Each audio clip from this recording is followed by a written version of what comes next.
everyone. Whether you're watching this right now, you're watching it later, it is Sunday afternoon. It is Memorial Day weekend. And I just want to take a moment and just pause for a moment and just remind you what Memorial Day is really about. So just whether you're hanging out this weekend, whatever you're doing, whether you watch this on Monday, check out this clip right now. Over 16 million Americans served in World War II. Without the greatest generation, the world would be different today. Over 5 million served during the Korean War, fighting a war halfway around the world. 2.7 million Americans served in Vietnam. Many of them never got the thanks they deserved. Millions of Americans have served in peacetime and in the ongoing war on terror, both at home and abroad. So, Memorial Day, I think sometimes we kind of mix it up with Veteran Days. It is about thanking and honoring our veterans, but it's really remembering those that have made the ultimate sacrifice. For me to even sit here, I know that we even talked about this church this morning, that maybe we feel like, we wish we could be in church and all this is going on, but the only reason I can sit here and share God's word with you is because somebody made the sacrifice for us to be able to live in this country. So I just want to thank all of you that have family members that are serving, but more than that, if you have family members that have gone and passed away in one of the previous wars in current conditions, I just thank you for your family, and take a moment today. My encouragement for you is, I know we're having fun. I know that some of you are, whether this is Monday, whether it's Tuesday, whether you're watching this at the end of the week, sit down. Will you just pray for those that have lost family members, and maybe just thank God for where you live? So I'm so excited to have you guys here just and share just a quick devotional with you today on Memorial Day. We're not officially, if you haven't noticed, it's not 4 o'clock, so we're not officially broadcasting today at 4 o'clock, but whether you're watching Sunday, Monday, Tuesday, Wednesday, Thursday, Friday, Saturday, Sunday, I say that because that's what quarantine has felt like. It's like every day is literally running together, and I think I'm getting a little overwhelmed with it. So I want to share with you, I was reading today in James 4:13 through 15, and it says, "Now listen, you who say today or tomorrow you will go to this or that city. Spend a year there, carry on business, and make money. Why, you do not even know what will happen tomorrow. What is your life? You are a mist that appears for a little while and then vanishes. Instead, you ought to say, if it is the Lord's will, we will live and do this or that." Honestly, over the past couple of months now, I feel like I've experienced the most sad and sobering time on my actual calendar, because every meeting, some of them with you guys, to get together, to have an in-person Bible study, to sit down and grab a cup of coffee, to sit down and grab Taco Bell with one of you, and whatever it is, to sit down and just spend time together. I sit down on my calendar and I'm like, delete, delete, delete, delete. I feel like everything has been canceled, and I'm sure you guys are feeling the same way, but I feel like, and then the news comes in and more stuff happens. We've been quarantined, the stay-at-home orders have been extended, and it's at this point where it just kind of feels like I want to be done with this. Honestly, this was a great week because I got to spend some time with the family. This is my anniversary week. Our anniversary was yesterday, May 23rd, and it was a great time. But as I sat back, I looked and thought, this is the first time since I've served at Sutter Creek Naz that Amber and I have not celebrated my anniversary at Elevate.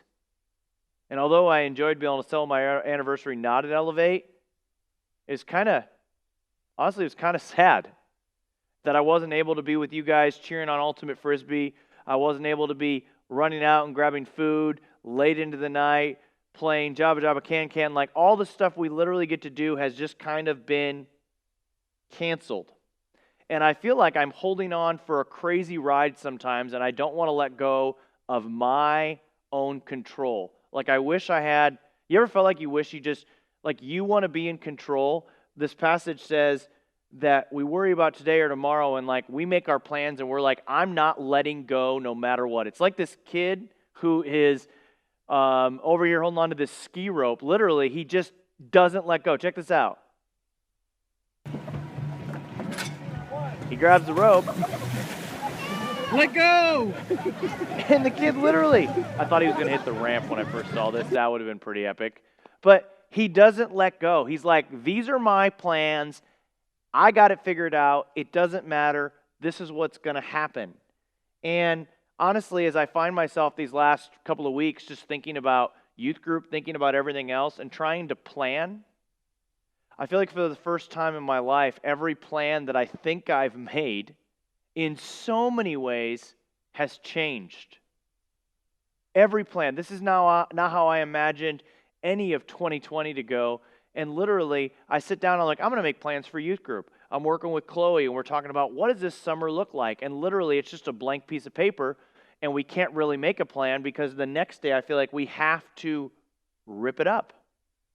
We got to start over. But it's no different than how we should be living. Verse 14, in that verse specifically, in that chapter, it says, if it is the Lord's will, we will live and do this or that. I honestly can't believe that it took a pandemic for me to sit back and really realize that I need to let go of control. That God is in control and He's always been in control. But it's not my plans. It's not my plans to make plans for the youth group. It's not my plans to make plans for my family because God's in control and what's going to happen. And God already knows what's going to happen. And I think we need to stop and honestly focus on that verse. I've heard people say at the end of a devotional or at the end of a prayer or the end of something, they're like, Lord willing, Lord willing. And they throw that phrase out there, and I've thrown that out there before. And I don't think I've really thought of what that really means. Do I really trust God to make those decisions? Do I really trust God to be in control of my life even when it's not going the way that I want it to go? Honestly, I wish people have been texting me and some of you guys, and we've been getting the text for church. When are we having youth group? Are we meeting in person? When are we doing this? When are we doing this? Is this canceled? Is this not canceled? Honestly, I wish I had the answers. My hope is that I can sit here coming up this Thursday and be like, hey guys, we're meeting next week. I wish I could tell you that. I'm looking forward to the day we get to be together. I know summer is already among us and most of you guys are done with school, but my encouragement for you today is no matter whether you're in a pandemic, you're planning to graduate this year, you're out of school, wherever you're at in life at this stage, maybe sit back and really trust and say the phrase that if it's the Lord's will, we will live and do this or that, trusting Him, that it is His way. It says in Hebrews 13:8, says Jesus Christ is the same yesterday and today and forever. And it says in Colossians 1:17, He is before all things, and in Him all things hold together. When God's in control, He gets to take all things, everything that's happened in our lives, and make our lives good, no matter what it is. So I hope today on this Memorial Day, you'll do two things. Or this week, you will stop and just be thankful for where you actually live. Be thankful for something that's going on, but also you'll let go of the rope and you'll trust that God is in control, that it is His will that's going to be done, even if we don't like the plans, even if we don't like what's going on.